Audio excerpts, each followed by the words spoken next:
আছে বলা হয়, এই দিন আছে, এখনো সময় আছে। যদি আমরা কেহ কোনো হারাম টাকা দিয়া পশু ক্রয় করে থাকি, তাহলে আমরা এর বদলে হালাল দিয়া কি করব? কোরবানি করব।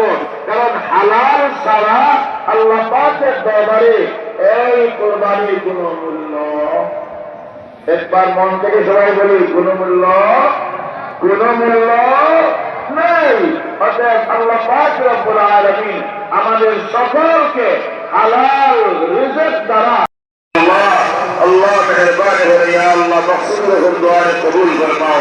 যত মানুষের জন্য দোয়া আল্লাহ আপনি অন্তর যাবে খোদা সকলের নেক কামনা বাসনা পূরণ করিয়ে দাও। ইয়া আল্লাহ আমাদের জান মাল ইজ্জত আব্দুল হেফাজত ফরমাও। ইয়া আল্লাহ মেহরবান করে আমাদের দোয়াকে কবুল আর মঞ্জুর ফরমাও। আল্লাহ আপনার ইলম যত বাড়াইয়েছে দুনিয়া আখিরাতের तमाम भलाई नसीब फरमाओ। समस्त बुराइयां থেকে হেফাজত